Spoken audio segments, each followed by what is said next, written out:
Welcome back to the Atomic Level, the show where we decode the matters of wealth one insightful conversation at a time so that you can grow and protect your net worth and, most importantly, your net happiness. I'm Chris Snook, and today I couldn't be more excited because we're going to really talk about that net happiness part as well as the net worth with my friend and coach, Dionna Chambers. Dionna, welcome to the show. Thanks for having me. I'm really excited to be here today. Me too. So, those who know me, starting with my wife and then my good friends, know that I am a tough nut to crack, but I'm also someone who is constantly analyzing myself. And for all my strengths, I have equally as many liabilities. I know what some of them are. And like most people, I have blind spots that I don't know because I can't see what I can't see. All that being said, there's been a tremendous effort over my 25 plus years of personal development to not only work on the soft skills and my own understanding, but also the hard skills that make you money, that build businesses and do that. And because of that, I'm a pain in the ass when it comes to like coaches and therapists and things like that, because I do know what I know, and I know a lot of techniques, and I read most of the books, and sometimes I've read more books. And so I kind of come in with this, like, I want to be impressed. I want to be I want to see something new. I want someone to do something to make me look at something I wasn't ready to look at, but I also kind of have this natural skepticism. And you and I had the chance to serendipitously meet, I think, over a year or so ago. And I was heading down to a meeting or something in Southern California. We got the chance to do kind of a session in person. And I don't remember exactly when it was. It might have been inside of a Target. Because we met for a coffee or something, because it just happened to be convenient. And I kind of came in going, man, should I cancel this? Because you had been positioned to me as like the Wendy Rhoades of all things current date and in the world of AI and all this stuff with everything happening. I was like, well, that's interesting. I love billions. If there's a real life version of that, I want to meet her and see what she can do to fix, what's broken in some of my approach. I didn't expect it to happen. And I say all that for the listener because we're having this conversation today because I've not only was impressed, but I actually, with my guard up, realized that you actually really knew what you were doing. And it was something that was obviously part innate and then well-trained. So as that backdrop, I want to tell everybody listening to this, I think you're going to get tremendous value from this conversation. I'm looking to hear what you have to say about this current AI psychosis that has been talked about in the last week or so, especially by a lot of peers on YouTube, a lot of peers on Substack that are in the know, that are excited, but also feeling the overwhelm, feeling the FOMO, feeling the anxiety. And then as that permeates out into society, what people that may not have felt that yet can do to kind of prepare themselves for it when it comes, move through it when it comes, and also just reset our understanding of what it means to be human. So that's what we're going to talk about with Dionna today. Welcome to the show. I'm going to let you have the opening thought, and I'm just going to react from there. Well, I love how you positioned this conversation because I do believe AI psychosis is a real thing. I can feel the edge for myself when I'm using AI in the workplace for my business, but also when I'm personally using AI as a thought partner. And I think the biggest thing that I can say, as cliche as it will sound, is that returning back to the body, returning back to breath, not using technology is actually my simple answer to start this conversation, because that's our North Star, right? Our breath, our body, that's what will tell us what's happening at all times, or this somatic guidance. And when we use AI and override that, that's when we start to, again, edge on that psychosis that we're hearing a lot about recently. And so a couple of things related to that part, the type A personality, which tends to be the people that are attracted into finance or in business or like all those things.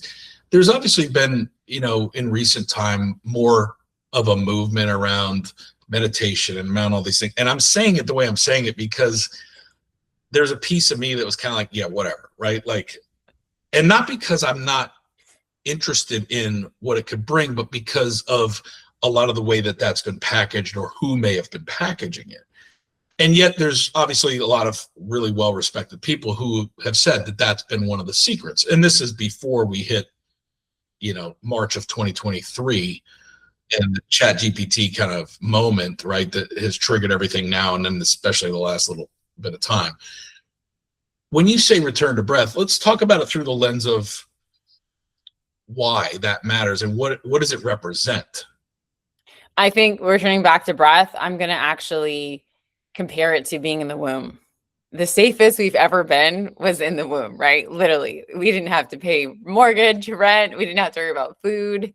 We didn't have to worry about anything. We were literally we were living, we were being created. And it's sort of that 0 point base that I'm comparing it to. Whereas like right now, our version of the womb is breath within our own body. It's silence and it's stillness. And I know that can sound like an oversimplification given what's happening right now. But I do believe even if it's 5 minutes of conscious breath and mindfulness or 15 minutes and literally even shutting things off, it's like you return back to that normal rhythm that your body's craving in times like this when we're overstimulated and we're in these dopamine highs, right, from AI, which again, AI is a beautiful tool. But when it overrides your ability to listen to your body, that's when you have a problem. So for me, that returning to the womb is shutting things off and being within myself. I did it this morning, actually. I forced myself to because I can feel that. If I'm reaching for my phone to start chatting with Claude, there's a problem. That's a fundamental issue because I'm overriding my own intuition. So I think, again, I'm not telling people that are listening to like, yes, go do a Vipassana and, vow to silence for 7 days, but maybe that version is mindful breathing 5 minutes a day, 15 minutes a day, 2 times a day. Because again, that reset, that clarity, that oxygen, it really does help you just, I think, organize your thoughts in a more conscious way so that when you're making decisions, it's rooted and it's not reactive because you just spent an hour moving through it on AI. You know what I mean? There's a big difference. Yeah, and I think I want to hit this from a bunch of different angles, and I don't know what order, but to build on what you just said, like, for me, and I, this is just how I think about breath. Like, the reason why it resonates with me, and one of the first things that we did actually that time that I think we were in that Target grabbing a coffee and getting to know each other, but it turned into basically a session with you was just focus on where the breath was. I remember that very distinctly. Yeah, and like, on the first call, and we also focused on where it was living in your body. That's exactly right, where it was living in my body. And I'm that kind of person. I walk fast, talk fast, think fast, all those things.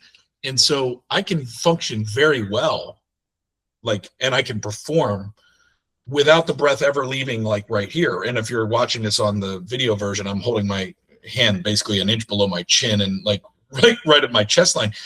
And so one of the first things it was not even to like focus on the breath. It was literally just say, notice where it is. Right. And noticing where it is made me realize it wasn't as deep. And there's a time and a place, fight or flight, dopamine high, moving at 1,000 miles an hour. Like there is a place and time where that is exactly where it should be. And then there's a place and a time where that is not where it should be. And it could lead to burnout. And the more performance oriented a person tends to be, the more resilient and more they can take. Mm-hmm. And so like, we don't notice it because essentially we're so used to it.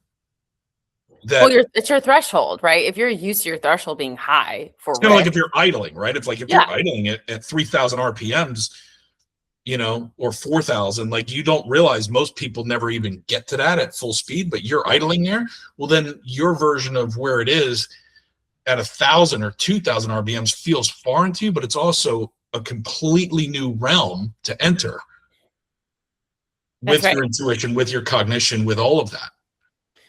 I think also one thing I want to say with that is, and we can get into somatic work because I think that is a core of what I do and I think it could support listeners.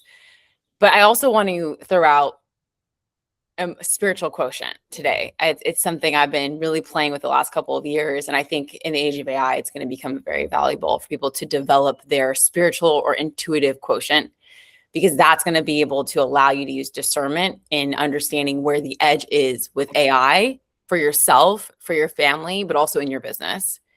And one of the ways I believe you can increase your spiritual quotient or intuitive quotient is through connection to the body, not just through breath, but actual somatic guidance, like what we did in our session.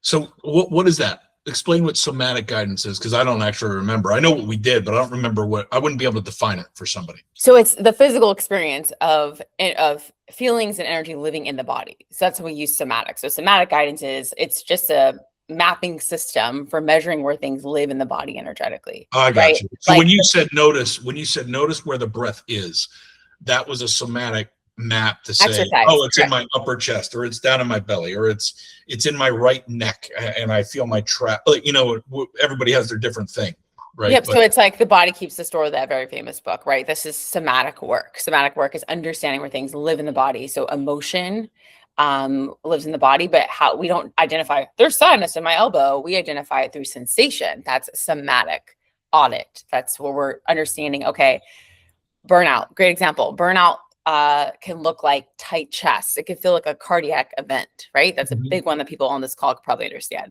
Tight, intense shoulders. Maybe your vision can even be affected, right? Because you're just on screens all day and your body's telling you stop, stop, stop, and you're pushing past it. Your vision could even be blurred, right? Again, this isn't professional medical advice. I do need to say that. But the tingling, right? Not numbing, but tingling in the body when you're feeling very activated and you need to rest, but you override it. Like burnout is just sort of this event that happens. It's like right? Once you've been ignoring the body's cues that you're doing too much. And so here's an interesting thing, and I'm going to give you this in real time, because again, I think a lot of people will be able to find themselves somewhere in this arc. So I want to put myself out as like the real time example to have you kind of unpack this a little bit more. So the other day, Saturday morning, which as we're recording this, what was that? 5 days ago, four days ago. I woke up. Normal Saturday morning, mostly family day. I obviously did whatever in the morning. And then at some point I just checked my phone. I leave it on do not disturb now for the most part, but I checked my phone and I had a couple minutes to myself and I went on X, which is a pretty typical thing. And I kind of did it intentionally. Like I didn't do it as a rote thing, but I was like, I'm going to check it now and just see if there's anything I want to bookmark to review in my kind of work mode time this weekend tomorrow, right? That was the thought that went through my head. So I did that. And I see this post, doesn't matter what it is.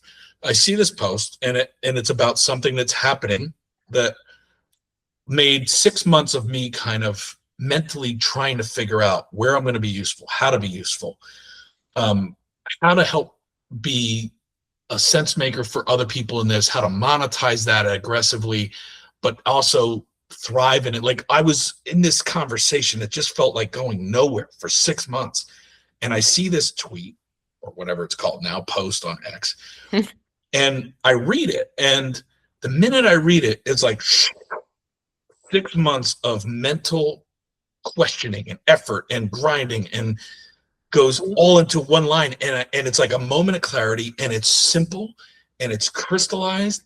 And I'm like, and it's the kind of thing you do not want to have happen when you're about to have a day of not working and family, because it's the very thing that when it happens, you can't turn it off because it is 6 months of you looking for it. And then it goes, here I am. And so that's the context, because everyone's had a version of that where they're not supposed to be doing or thinking about a thing. And something happens in the shower or whatever, where you get that moment of aha. And then it's like, oh, great. So now you got to put that over here and pretend like you're interested in whatever the hell you had scheduled today. So that's that. So we're driving. We're going to a park or whatever we're doing with the twins, like the family. We're taking everybody. It's a beautiful day. So we're driving somewhere and I'm doing pretty well in my mind, right? I'm like doing pretty well. Like I'm like ready to just be dad mode and husband mode and whatever. And my wife says, where are you right now? And I'm like, I'm here. And she's like, BS. And then I'm like, because in my mind I was ish, but my eyes weren't, right? And she goes, you have that look like your eyes are glazed over, like you are not here. Can you put whatever that is aside? I don't want you to ignore it, but can you put whatever that is aside and just be here? And I'm like, I can. So, I did for a little while. And then there was a break 2 or 3 hours later. And again, I'm not saying this is like for judgment or whatever. I'm saying like, this is what I saw and I witnessed happen. I actually really, to my benefit, I really actually did put it aside. And when I say it was hard, like, you guys know what I'm talking about. Excruciating. It is excruciatingly hard because I've been grinding for something of this for 6 months to happen. And now it happens and I kind of can't act on it in that moment, right? It's not the day for that. It's not the time for that. But I was actually at peace with it because I'm like, well, I don't have to wonder if I'm like, in other words, there was this other side that actually enabled me to do the shutdown a little bit because I wasn't like in that spin cycle and burning all the sugars trying to figure out if I was going to find something, right? Like I finally found it. But now I'm in the go mode of like, oh my God, I find it. Like finally, like I got so much to do now. Like now I have a reason to go. Brrr. The one benefit of AI was it allowed me to realize the lift was going to be a lot lighter.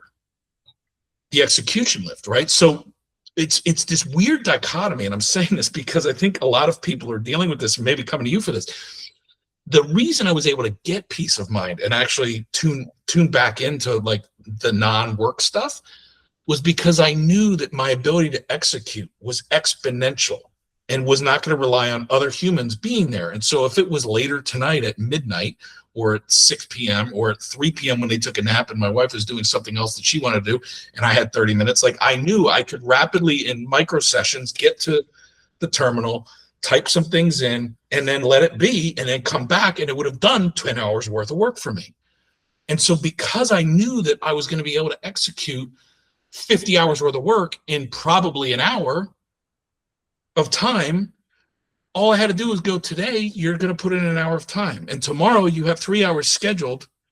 So then you'll be at you'll be good. And then coming into Monday morning, you got 4 days before you want to announce what you're doing on Thursday night. And so funny enough, I literally was able to calm myself down because of that dual reality. Funny third piece to that piece is, so Sunday night, what have I done? Architected the whole system, done whatever. And I spent less than 2 hours of time working on it over the weekend. The brand, the schemas, the metadata, like the entire thing. And so I come into Monday morning feeling less stressed than normal because I know I've got all the other client stuff. I've got all the other things, but then this new hair on my ass idea that I've been waiting 6 months to appear and crystallize finally comes in, and it solves all the problems I haven't been able to figure out how to solve otherwise. And now I've got essentially like the playbook and like 100 hours worth of work hitting the ground Monday morning, and I didn't have to tell anybody, like no one knew.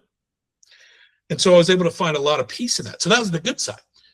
Back to your thing, and then I'll shut up, the somatics. Monday, now I'm in work mode. And so I'm doing all the things that I have to do because I'm contracted to do them. I've already agreed, right? All the things that you have to do, client work, whatever it is, right? You have all these other things. So every window I get that's not that, I'm like, boom, I'm into this. And the high is real, right? And somewhere around, I don't know, remember when, 12:30 or 1 p.m., right? The intermittent fast is broken. I'm off calls. I've got a window, so I'm going to go eat. And I noticed, and it wasn't pain, right? And it wasn't scary, but I noticed that my like left arm, right? And my left chest and my left arm was just like, I felt like it was cracked out. Mm. Like, was it tingling? It was like activated. I don't want to, yeah, it was activated. It wasn't like, I don't want it to sound like it was a medical thing. I consciously went, is it a medical thing? In other words, like. Logically, sure. Yeah, like logically, I walked through the checklist of like, okay, check my, like I did all that, right? I checked the left arm is your feminine side, and it's the arm of receptivity. So when you told me that, immediately I thought, oh, you're receiving, because I like to call what happened to you with that tweet or post a download. So you got an intuitive hit or download on a creation. You were the facilitator of the creation, but in order to execute the creation, you needed to receive information. So your body is showing you that there's an activation happening on the left side, and it's becoming a little overwhelming, not burnout, but that activation is literally, that's what I literally am getting as you're telling me It that. was the opposite of burnout. And the reason why I say this, because I know what burnout feels like. I've had it too many times, right?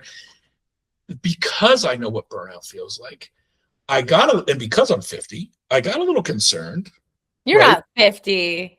I am 50. So because I'm 50, I got a little concerned and I went, oh my God, you know, just I breathe. I went into breath. Like I did not like, oh, I'm gonna go breathe now, meditate. I like really got into my body because I was making lunch, right? So it was like no big deal. I don't really need to eat.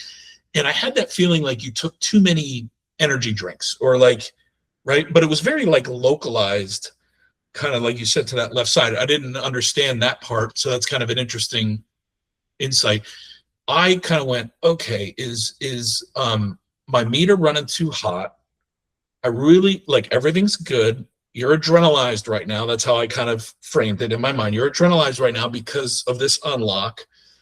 You kind of need to, you got to pace yourself. Like, and it was just an intentional checking in of really, again, without me calling it somatic or whatever, it was just me checking in. Where is it? What does it feel like? What do I do about it? And how I oriented to it was like, okay, this is something I can control.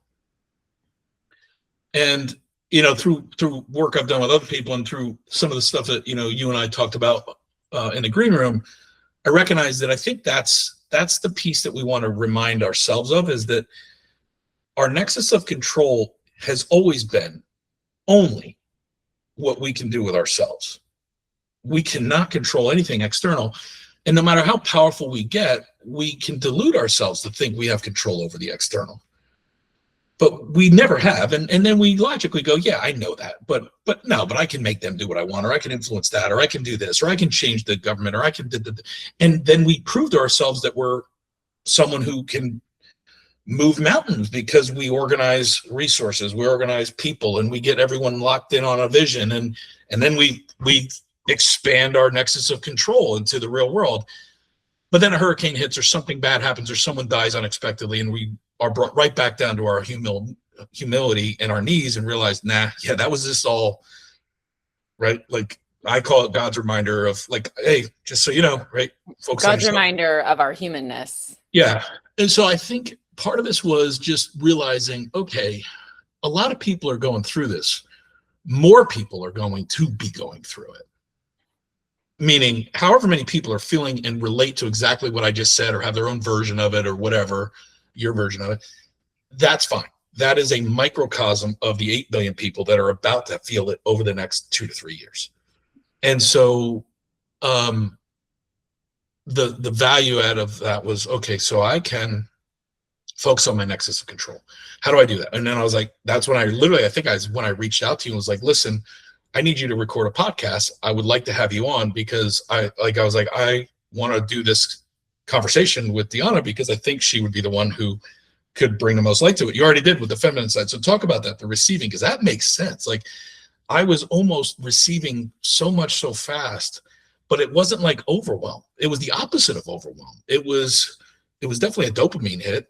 It's just, it's an activation of the feminine side. So everybody carries the polarity of the masculine and feminine energy in them, right? That's everybody. Obviously you chose, whatever your sex is, your biological sex, you're a man, so you're going to operate more in your masculine. And if you're a biological woman, you're going to operate more in your feminine.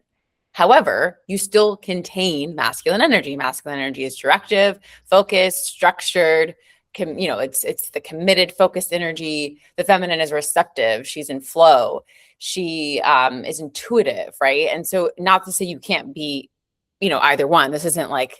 We both have all of them. In some cases it's an undeveloped muscle, and others it's overdeveloped, and others correct. It's right. Yeah. Yeah. And so in the body, so there's also emotional mapping of the body. That's very complex, but that is a thing. You can look it up. You just Google emotional map and it will literally show you, what organs are, hold what emotion, etc. But for the sake of this conversation, if we're talking about just the polarity of masculine and feminine, typically the right side is the masculine, the left side is the feminine. So for me, when you were talking, that made a lot of sense because you were receiving some sort of higher intelligence, as I'll call it, or divine intelligence, for something that you were going to birth into the world. That's feminine. Birth, womb, fertility, that's all feminine. It's not just the literal creation of a baby, it can also be the energy of creating an idea, a business, anything like that.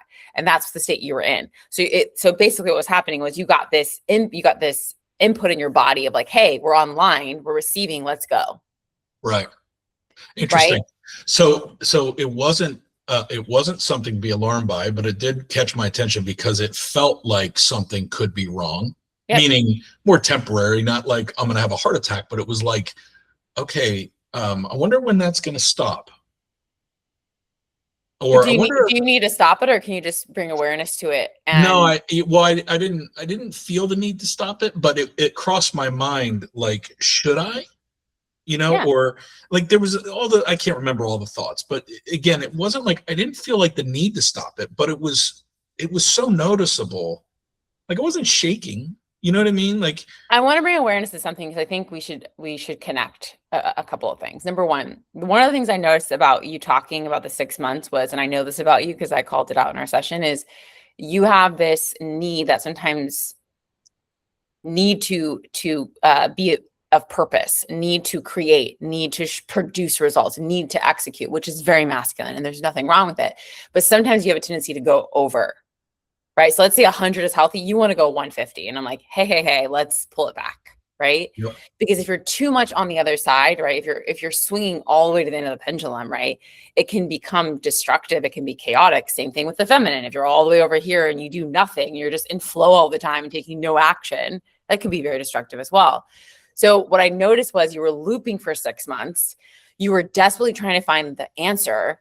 You were in overdrive, which is like trying to control something you can't control, which you brought up earlier. And then at some point, what happened, even though you didn't say it yet, you surrendered and you let go. Yeah, I'm glad. It was funny. As you were saying that, I was going,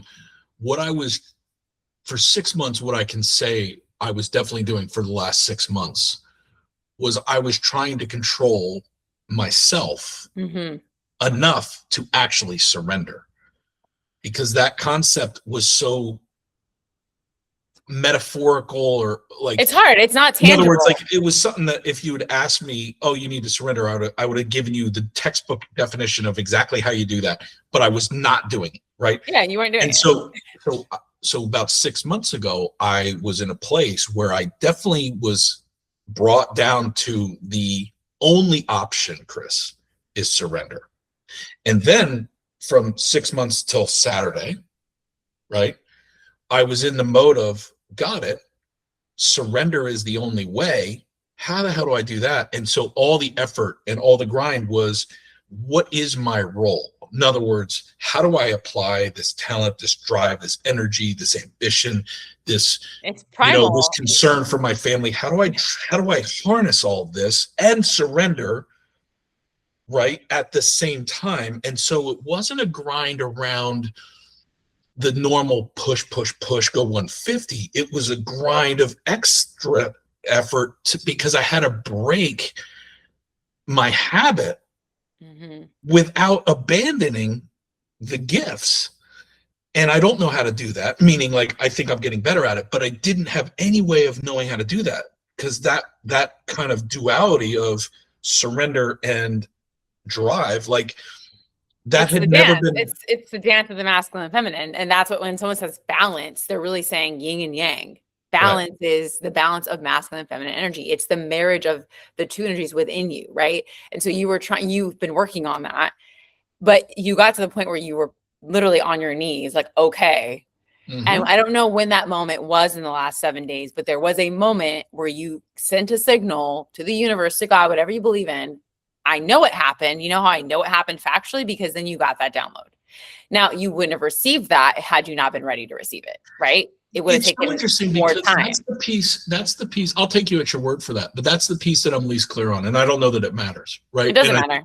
I don't think it does matter. Yeah, I don't think it matters. Meaning, I could not tell you, and I don't even actually feel the need to know. And that's a new thing, right? And I think that's what's interesting is, like, there's a version of us, or there's a version of me for sure that would have, like, at some point gone, yeah, I need to know so that, somehow I can revisit it, or, like, I need to know everything, right? That's part of my strengths, part of my liabilities.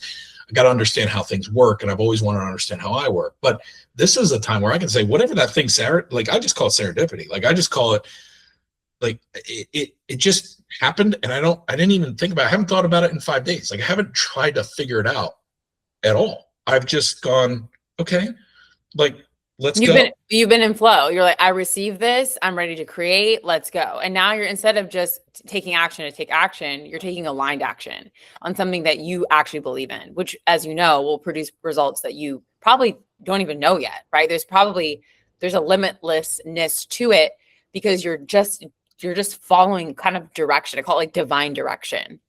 But when you're just doing something with no direction, you know that you spin out, burn out, and then you're back at square one.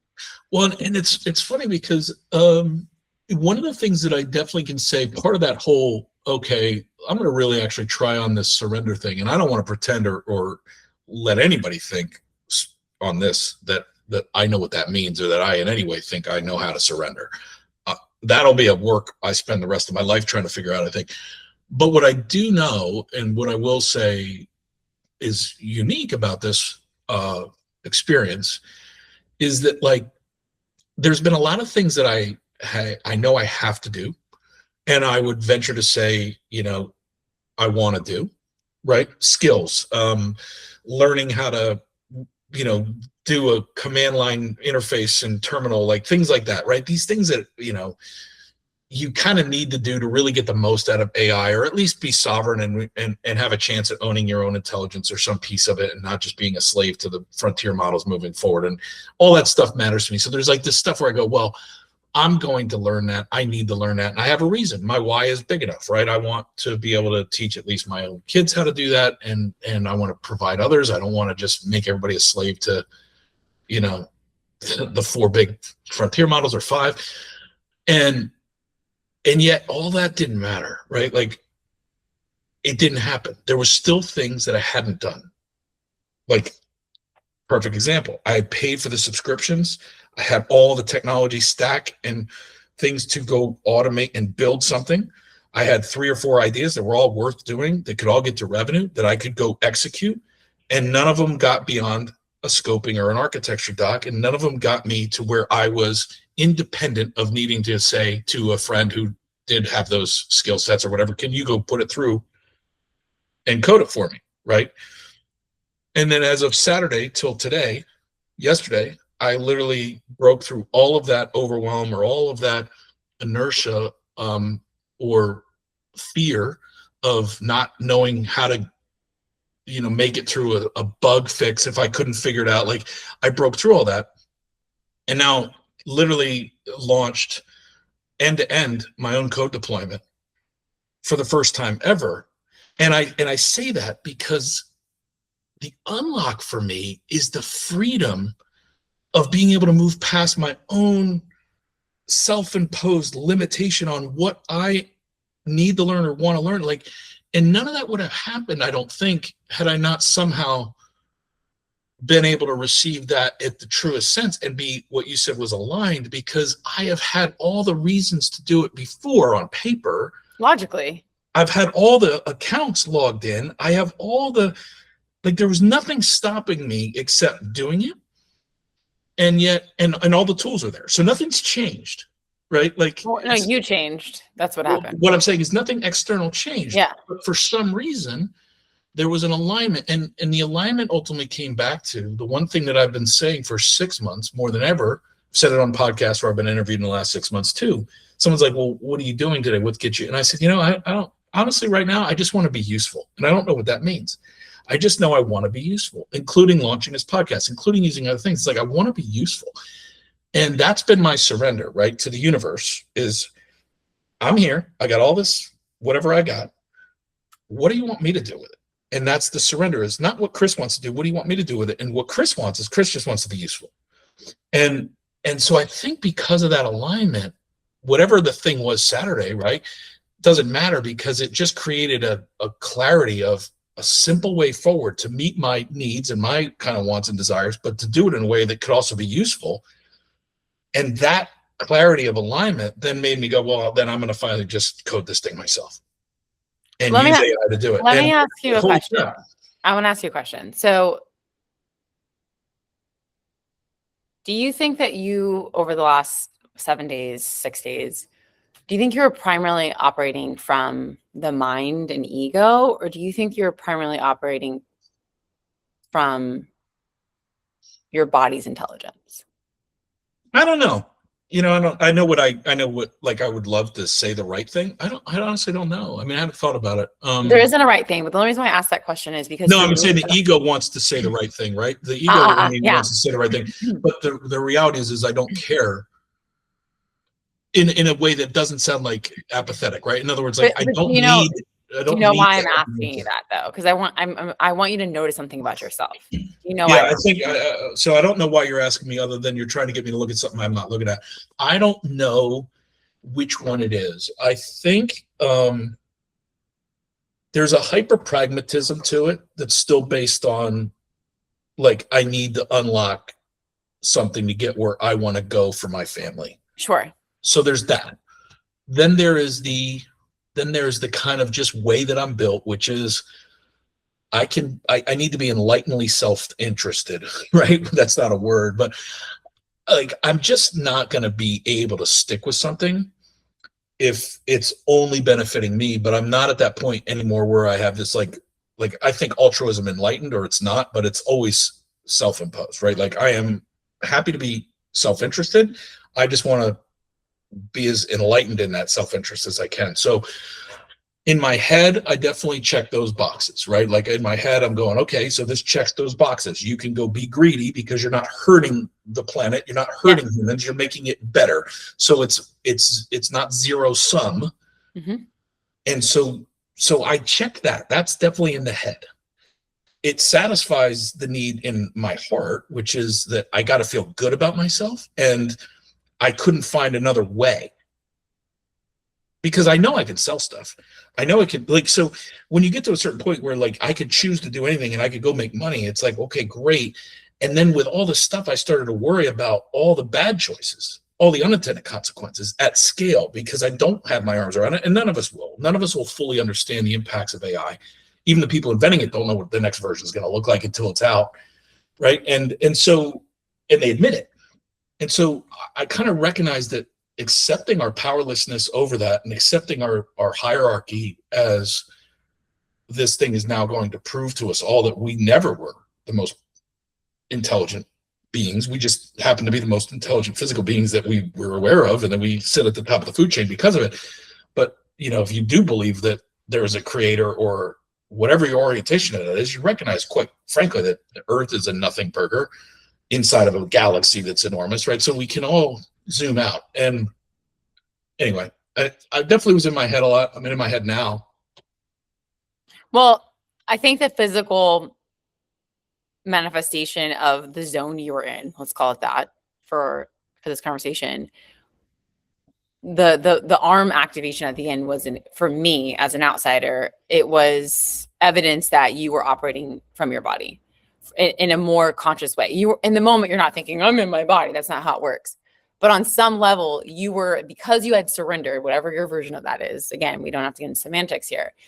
I can tell you based on what happened, because you could have done something per your point, but you didn't, right? You needed some sort of connection or merging of self in order to take that action and be in the body, be in divine consciousness or divine intelligence, to then take those aligned action steps that, yes, required mental capacity, but there was some activation happening somatically for you. We know that because that's where we started in the story. Now I'm circling it back for you. So what is the takeaway from that for people? Like, in other words, I think being intentional about how you're using AI. I think integrity. I think using it, like you said, for impact. Yes, there's self-interest because you're human. That's fine. But really, like, how am I intentionally using this technology to make the world a better place? Again, it's cliche, but true, or impact or usefulness, whatever words you want to use. And then when I'm using it from that place, right, like connecting to my body, like if I start to feel resistance to AI or to technology, your body will tell you. If I'm not using it in a way that's in alignment with my purpose or my usefulness, that's a red flag.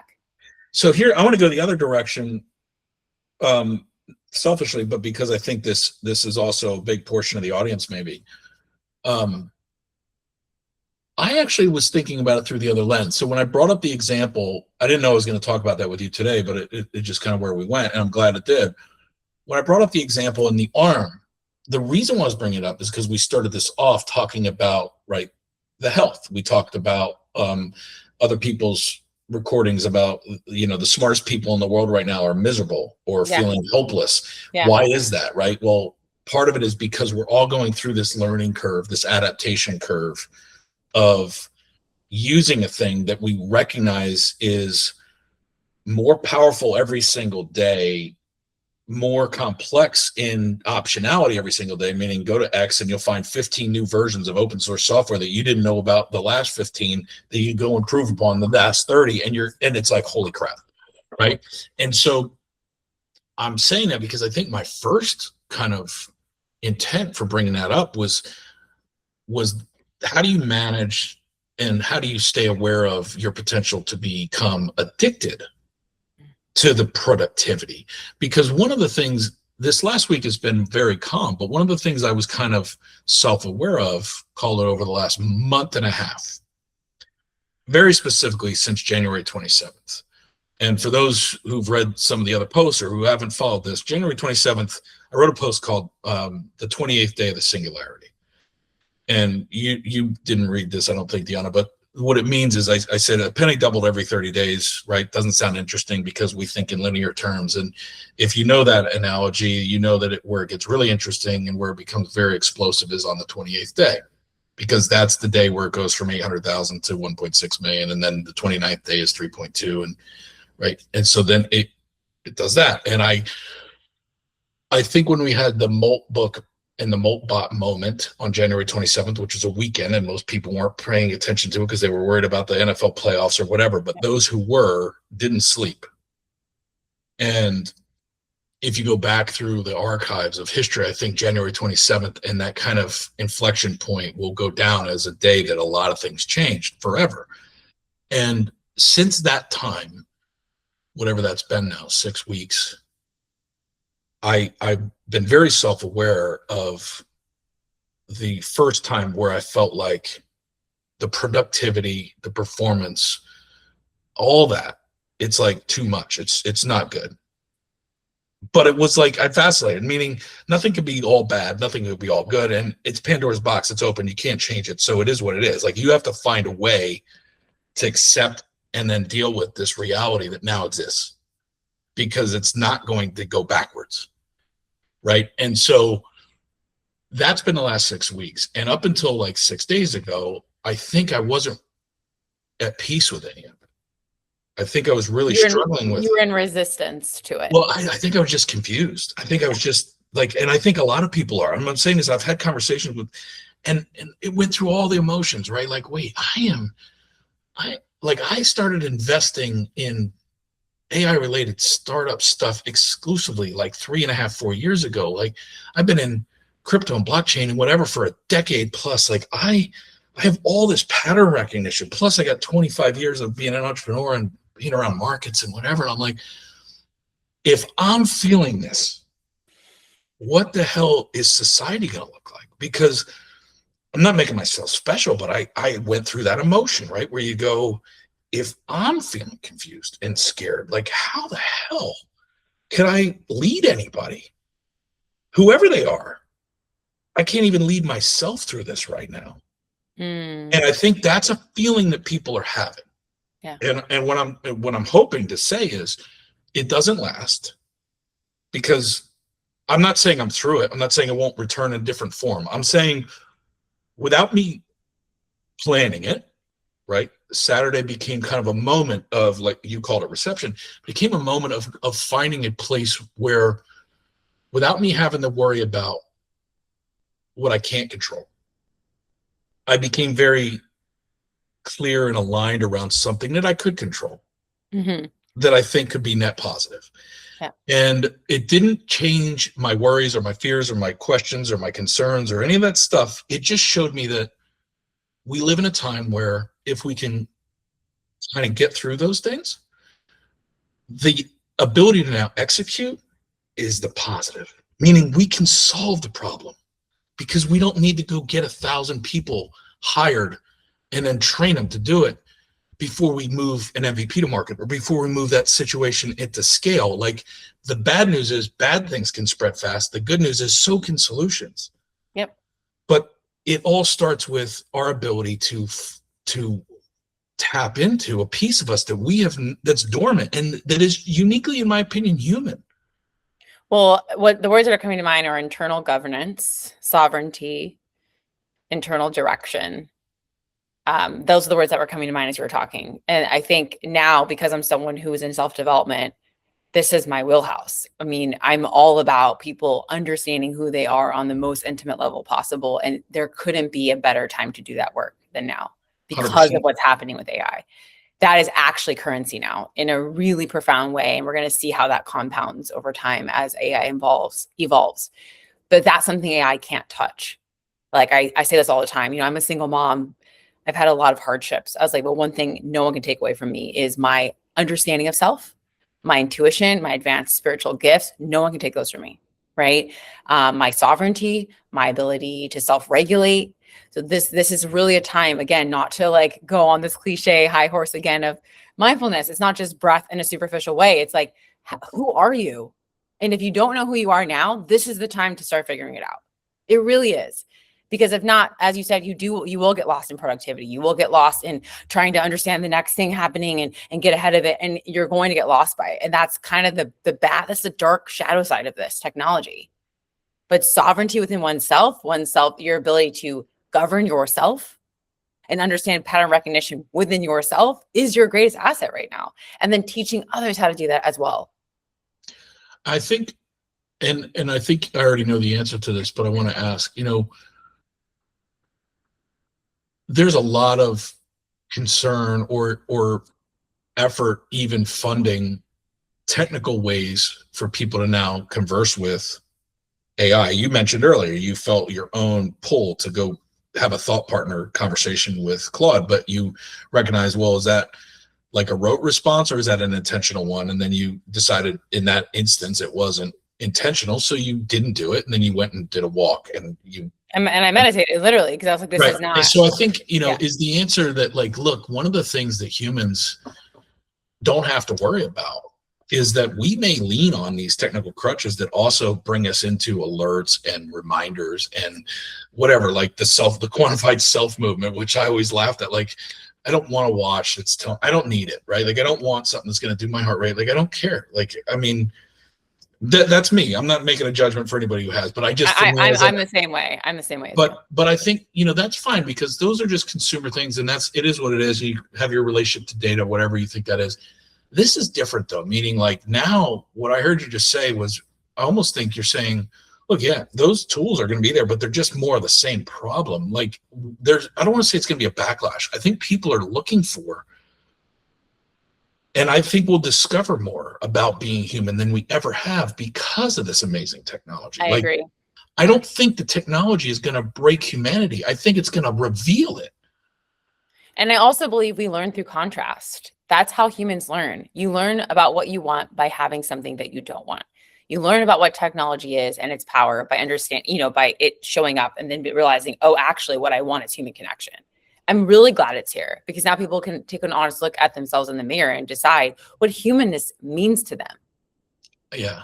It couldn't be a greater time for us to become conscious of what we're doing individually and collectively. That's what I believe, that we're at a choice point. That's what I think it's revealing collectively. Yeah. And I think you're right in the sense of like, it moves us from a nice to have or like a signal of virtue, right? Look at me, I'm conscious, or look at me, I meditate, or look at me. Like it goes away from kind of a looking good and it gets really down to the thing that always moves humans, which is survival necessity.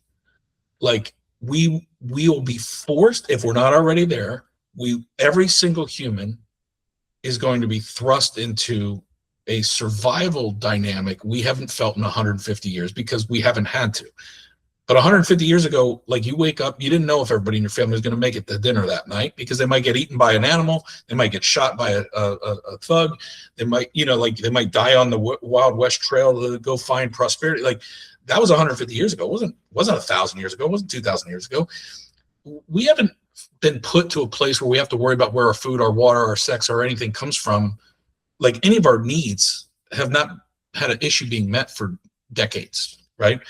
And yet now we're going to be thrust back into survival, and we're going to have to choose based on that. And that's going to actually be a good thing because we still have all the conveniences. And there's this barbell now of like productivity over here at scale with a lot of autonomy potentially, and then a forced mandate to figure out what a human being is supposed to be because it's only unique to us and never will be knocked off. That's right. And everything in the middle is going to kind of get evaporated, and that'll be the struggle, right? That'll be that internal head and heart struggle, I guess, that we go through collectively and as individuals. Is that what you're saying? Like, yeah, AI is forcing us to recalibrate, and I want almost, the words that are coming to mind is merge into humanness, right? That's what it's forcing us to look at. And I love the mind heart because that's exactly what it is. AI doesn't necessarily have a heart. We do. We have consciousness, we have intuition that is, you cannot replicate, right? So it's forcing us to understand what that is for us individually, how we connect with other humans, and then what choices we're going to make together. That's what I believe it's doing. So I'm sure you're in a process of figuring this out, but like, how does one with your mission, talents, abilities capitalize on this opportunity in a way that serves a broader set of humanity and leverages the things that AI gives you to be able to execute, but also is like analog, like is very connected at that spiritual level? Like, have you thought about that? What challenges do you think people that are doing the work like you're doing face getting to a market that the supply and demand is going to be astronomical? Like, I agree with you. I think it's the best time in the world to be doing what you do, because I'm really excited, actually. You know? Look, it's my time. I was a late bloomer, but now I'm like, I see the opportunity. I'm like, let's go. Well, first and foremost, the answer is that I need to continue to stay in myself, in my body. And that is number one, no matter what, more now than ever. Number two, I use the technology to scale my spiritual IP, right? And also the struggle is understanding that AI will never be able to fully do that. And that's where I become a real asset to, I think, society and my specific demographic and audience. But again, I think it really comes down to itself. For me, it's going to be about identity. And then how do I take this tool and expand that identity so that I can support people, make an impact, like you said, be useful. And then how do I do that with others? So that's like my 3-prong approach. That's how I'm looking at it. Again, like you said, I don't really have the answers, but this is what I'm doing and practicing in real time. And I'm kind of just like creating my own internal and external SOPs around my relationship with AI in real time and constantly adjusting them, depending on what's happening with the technology. Yeah. So as you figure out the playbooks that work for you, you'll make those available to other people, which is one way that, you can both have a business that scales, but also stay within yourself. Correct. I think, I don't know, I would imagine that in real life interactions, I mean, I'm betting on this in my own way. I think they just hit an all-time high. I think human beings are social creatures, no matter how introverted we are. And we don't want to be in a mass produced kind of impersonal experience. But there will be some need to figure out how to deliver personalized impacts in large scale, in real life environments. And I think community, however you want to, I think communities of common interest will start to find ways, whether it's running clubs, whether it's freaking, I don't know, right? But there will be gatherings in ways that a whole generation of society today, Y and Z specifically, don't really have experience with because they grew up natively digital.